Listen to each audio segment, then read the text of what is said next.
for them. You're telling me the crystals from ethylene glycol showed up before the embalming? Yes, no, Savannah? Well, not only, yes.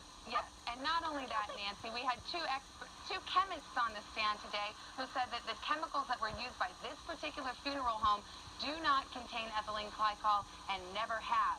So even though the defense was able to win a point or two on Saturday by saying that, yes, some embalming fluids contain ethylene glycol, well, the prosecution swung back today, bringing forth not only the funeral directors to talk about what chemicals they use, but then the chemists from those companies to testify that they do not use ethylene glycol in their products. But you know what? You don't have the records that were used on this decedent.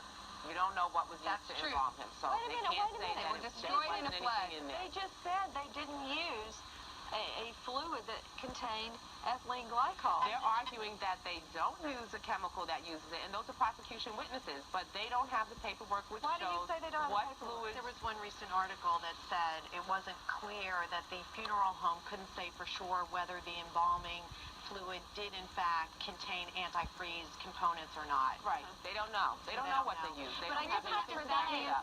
And Savannah, maybe you can tell us a little bit more about whether they're going to have a forensic expert, because what's very common with these profit killers is that when they first start the killing, nobody really knows what's going on, that there's a lot of mystery, and then they get kind of cocky and they decide, hey, you know, I killed and got away with it a first time, so let me try it again in exactly the same way a second time.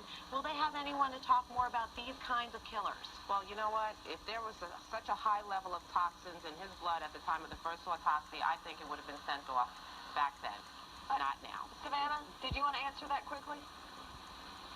Well, I don't know where to jump in, but they actually never looked to see. They found the oxalate crystals, which are a telltale sign of ethylene glycol, but this doctor admittedly never took the next step to see if that was because of ethylene glycol, to see how much ethylene glycol. So pre-embalming, there is no pure record, as it were, as to whether or not those oxalate crystals were caused by ethylene glycol. Gotcha. Hey, Savannah, we're going